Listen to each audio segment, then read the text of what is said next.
Welcome back to The Brief, everyone. I'm Josh. This is our third episode, and we'll do a quick timestamp just so you know when we recorded this.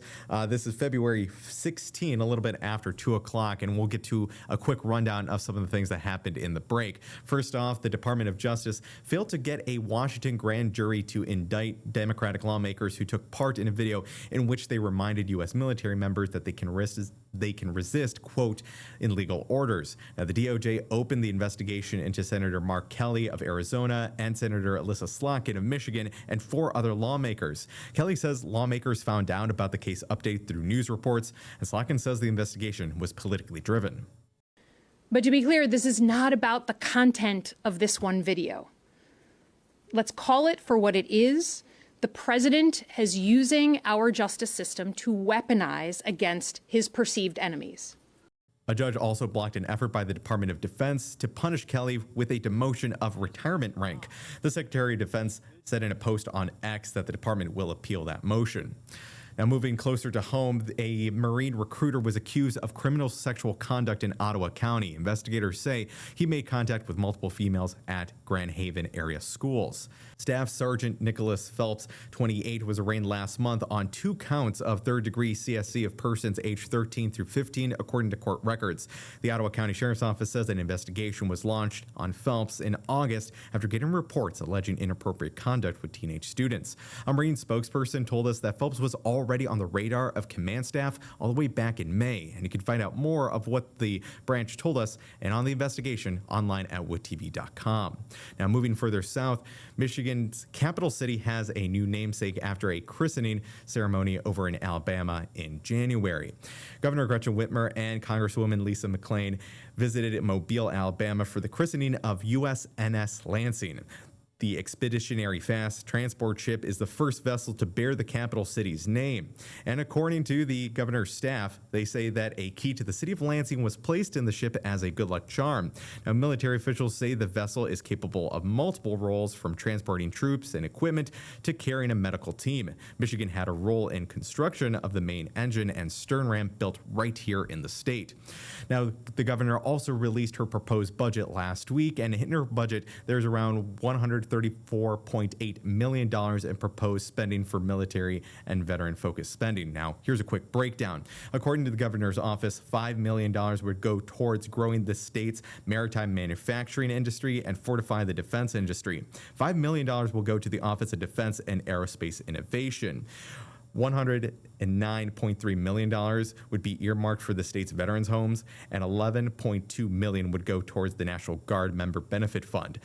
Now, counties could also see $4.3 million for grants on veteran programming. The National All-Domain Warfighting Center in northern Michigan, also known as NADWIC, has been designated as a test site for drones. It comes after the test area has already established a track record for autonomous vehicle testing. A National Guard official tells me that it builds off of that work. Troop stationary, over. The National All-Domain Warfighting Center, or NADWIC, might be a name uncommon outside of military circles, but for those in national defense, we're no longer the best kept secret in the Army National Guard or the Department of War.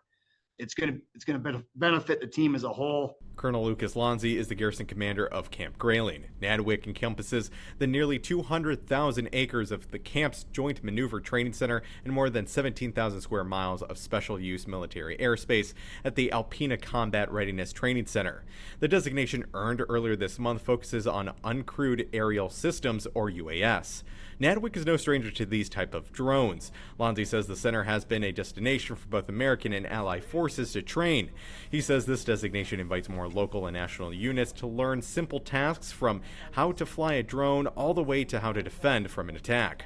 If we send warfighters to go do their job, and the first time they fly a drone, the first time they hear a drone coming at them, the first time they have a chance to shoot at a drone is not in Camp Grayling and it's downrange, we failed them. Colonel Lonzi says this also leaves on the table the opportunity of partnering with manufacturers to test drones in real training environments, getting feedback directly from the troops who could use this gear in a real fight. Republican Representative John Molinar tells me that the designation is also part of an effort to increase these types of defense manufacturing jobs in the state, let alone the U.S. Innovators want to be near a place where they can test and they can do research on different projects. And then to scale it up, people want to be near the testing facility, and ultimately suppliers of equipment and materials want to be near where these are tested as well as manufactured. They're just past the bleachers. Democratic Senator Gary Peters echoed the importance of drones in the modern battlefield and said in part, quote, "Northern Michigan is an ideal training ground to test these technologies and help ensure we maintain our air superiority around the world." Michigan GOP lawmakers are pitching the Fort Custer Training Center over to folks at the Pentagon to be part of the Golden Dome Missile Defense Program. We took a closer look at that earlier this month. Initially titled the Iron Dome for America, a reference to Israel's missile defense system, the Trump administration has been looking to bolster continental defense with an executive order issued last year. Michigan and the upper Midwest is an ideal location. Republican Representative Bill Heinsinger signed on to a letter Friday with more than 40 other GOP lawmakers directed to Defense Secretary Pete Hegseth.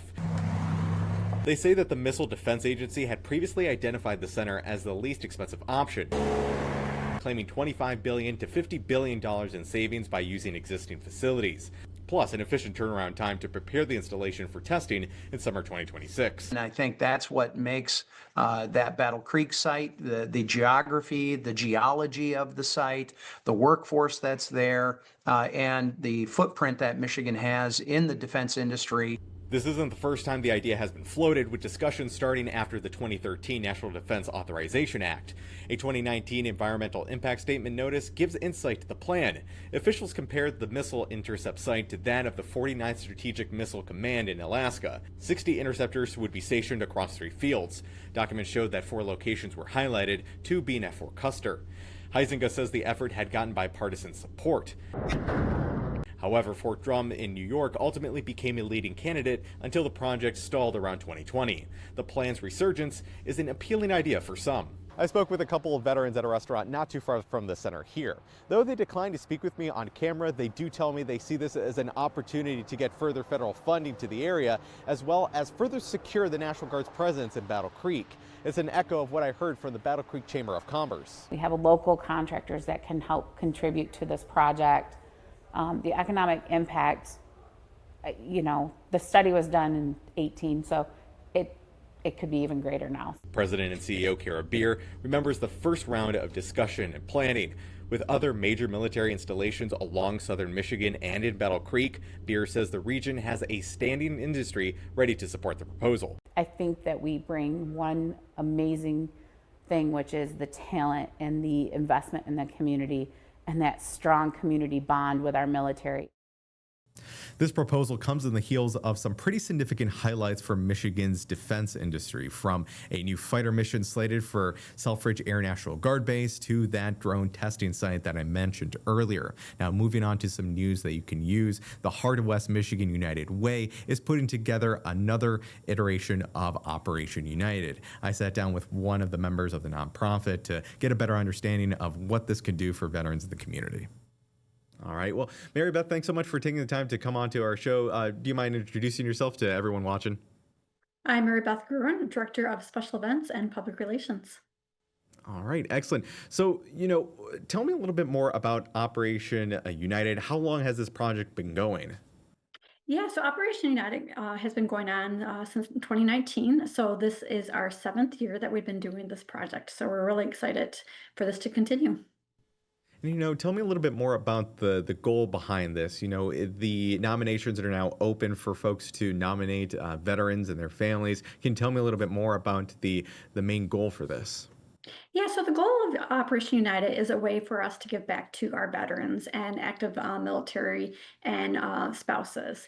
And so really it is to create a safe space for them in their yard. So we do outdoor landscaping, cleanup, and some basic home repairs.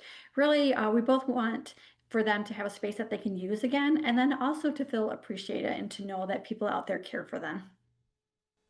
And, for folks that may have someone in mind, either it be an elderly veteran that they know, and I think before you even mentioned a story of just a young couple that, were going through a lot on the family front where they just weren't able to do the upkeep around their yard. If anybody has anyone in mind, how do they nominate someone for this? Yeah, so this event is open to people, residents in Allegan, Kent, and Ottawa County. We have an online application form, and really we ask for people to nominate veterans that may have reduced capacity. So that could either be physical capacity, financial, or time, like you said too. It's not just older veterans. We have had some young families who have just been kind of burdened with financial or family medical concerns and other issues. So really, we just kind of want to get back to people who may not be able to take care of some of the basic yard work that a lot of us are able to do. I think those are the questions that I had. Is there anything else you wanted to add about the importance of having this project, or how this project has been able to help so many people throughout West Michigan? Yeah, so really, like I said, the main goal is for us to do the outdoor landscaping. But what we have found is that there's such an emotional impact on those that we serve. So either for seniors who are homebound and really may not get a lot of interaction, we've had so many veterans that it's just, you can tell that they're so delighted. And they spend the whole day out there talking to the volunteers. And then also, too, a lot of times veterans are the last to ask for help. And we've had a lot who have been involved in the veteran network giving back and, did not think that they could apply for this, and someone nominated them. And so it really just means so much for people to realize that people out there do care. Right, for sure. It really does sound like it's one of those opportunities to be able to give back to someone that may have given years, maybe more than 2 decades of service. So really great project. I think that's pretty much all the questions that we had. So thanks so Okay, much for great. coming on the show. Sounds great. Thank you. And that's the brief for this month. Thanks so much for logging on, watching this, either if you're at drill or at work or even at home. I really do appreciate everyone logging in. If you have any questions, comments, or just want to see the latest in what we're reporting out here, you can follow me on all the social media handles, from Blue Sky, TikTok, X, all at Josh San TV. I'll catch you guys next month.